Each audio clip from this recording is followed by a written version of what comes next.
Hard drives. Why do you need them? Why do these three look different? Why is this one bigger and orange and cool, but less expensive than one with a similar storage size that's slim and mini looking? We're going to get into all that today and answer the question, if you're a music producer, why do you even need one of these drives? Do you even need one of these drives? Let's get right into it.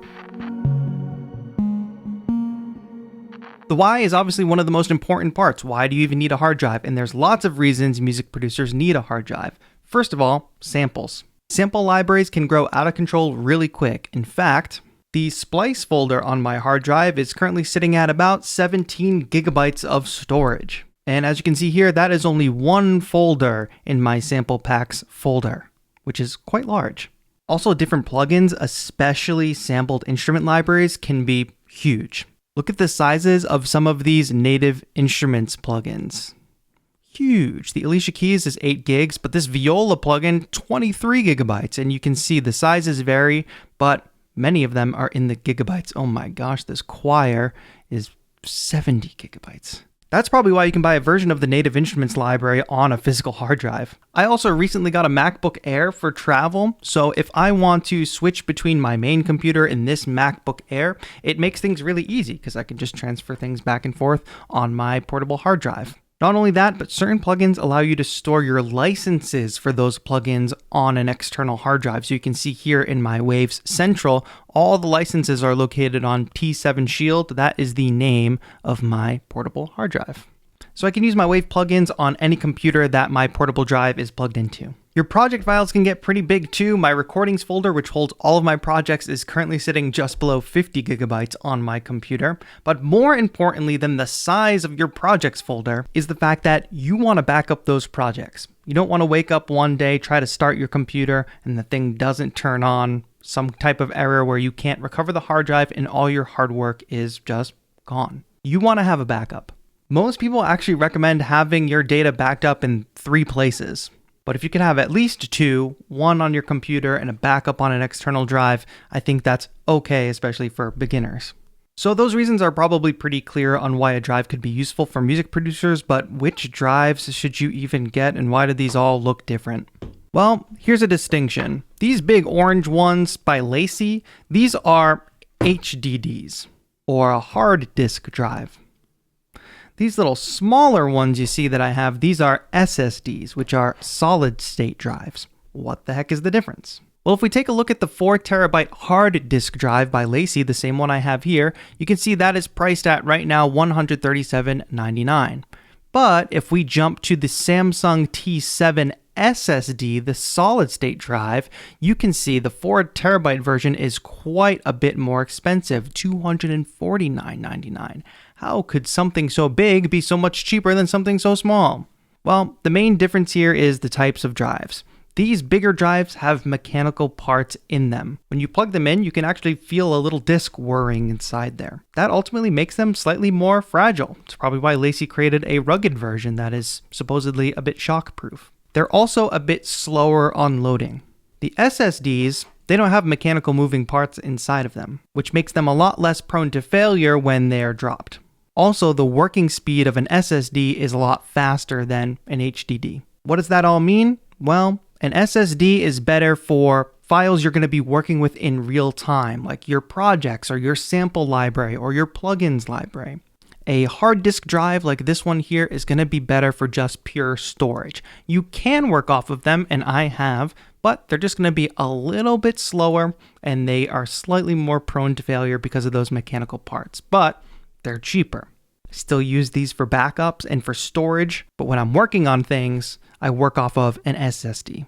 So these are the drives that I currently have. I have quite a few of these Lacy drives, and I have a few SSDs, mostly the Samsung SSDs, but I also have this SanDisk one that I must have gotten because it was on sale or something. I'll link to all these in the description below. Why do I have so many drives? You don't need this many drives. I work on a lot of video stuff, not just for this channel, but for stuff outside this channel. So for different projects, I like to keep footage and an archive of footage on separate drives. That's why I have multiple. And if you're just doing music production, you're not doing video, so you don't need to have space for all those gigantic video 4K files. My main drive is this one, the T7 Shield. It's got this rubber coating on the outside, similar to the Lacey's, which is supposed to help it with being shockproof in case it was dropped. This is a 2 terabyte version, which seems to be a good size for me. It connects via USB-C. I keep this tiny little USB-C cable because it's really easy to just connect to any side of a laptop and keep it close by. I've even applied Velcro to some of my small drives and applied Velcro to my computers so that I can just attach it right there. This drive that I have here is $160 for the 2 terabyte version, and the 1 terabyte version is about $100.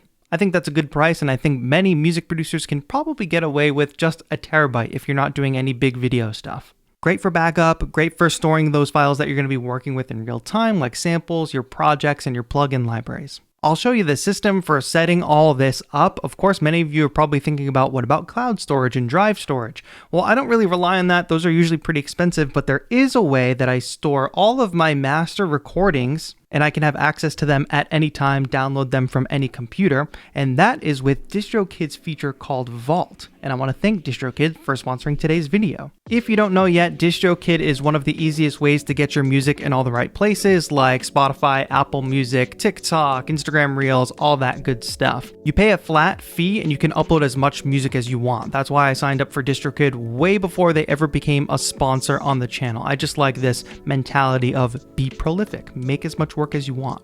But beyond actually just sending your music out to all these services, they have a lot of extra stuff for their artists. One of those being the Vault. In my DistroKid account, I can go down to goodies, which there's lots of cool stuff for helping you promote your music here as well too. But if we go to protect your music, I can go to Vault. And what this is an archive of every song I've ever distributed out through DistroKid. And it is a full quality download of the original file. So I can click into my ambient album Music for Ghosts and I can find all of the dot waves that I uploaded for this album and download them at any time. That is huge because no matter how organized I am in archiving things on my drives, I can get a little unwieldy with keeping my files organized, and it's so difficult to figure out what drive did I save that on? What folder is it in? Is this actually the final version? I don't have to worry about that because I just go to the DistroKid Vault and I can download the version that I know is the final version because it's the version I sent to all the streaming platforms. So if you sign up for DistroKid today, you can get 7% off your first year. And when you're supporting the sponsor, you're supporting the channel.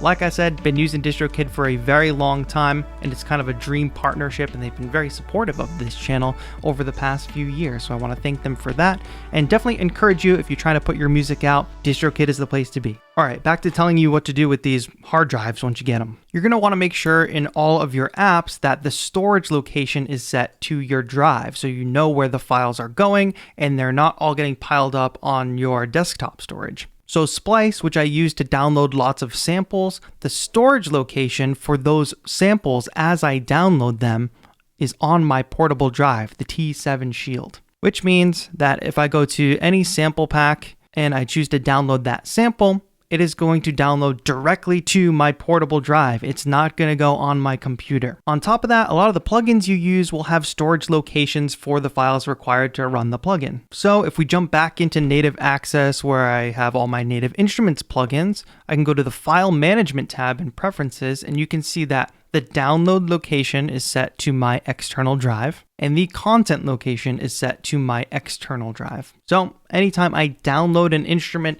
it's going to put the downloads into the folder on the hard drive. It's going to finish downloading them, and all that content is going to get stored also on the external drive, saving my computer tons of space. Another way to make working with a drive more convenient is in your DAW. In Ableton Live, my DAW of choice, we have this Places tab here where we can add folders. And we can set a shortcut to any location we want, including those on our drive. So you'll see this sample packs folder here. That's the same sample packs folder I showed you before that is stored on my external drive. So if I click Show in Finder, you'll see that that's the T7 Shield right there.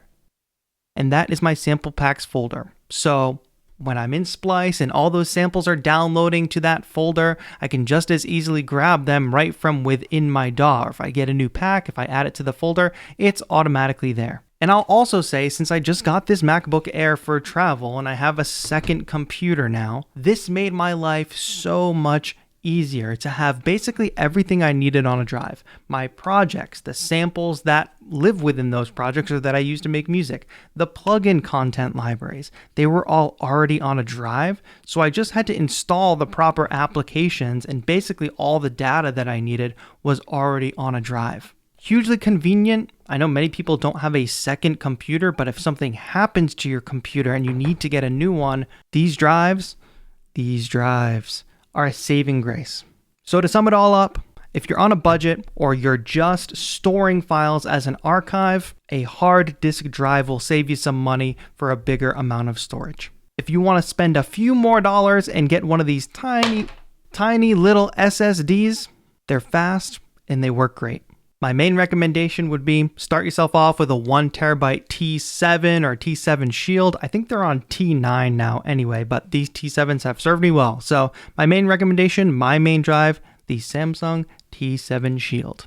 Links to all these drives and everything we talked about will be down in the description. Don't forget, 7% off DistroKid if you want to get your music in all the right places and take advantage of some of those goodies, including like free storage of your master recordings. Link is in the description for that as well. Don't forget to check that out. When you support the sponsor, you support the channel. Thank you also to all my channel members who support the channel on a monthly basis. They have access to our exclusive Discord group. They vote on a monthly members sponsored content piece. Access to members only live streams. I review members' music. They get free downloads. Overall, it's a great vibe. Thank you so much to all my members for supporting the channel on a monthly basis. And thank you for watching this. Totally free way to support the channel will be liking this video on your way out and making sure you're subscribed. Turn on notifications so you don't miss a future video or live stream, because those are especially fun. That's going to be it for now. Thank you all so much for watching. This has been TAETRO. Have a good one.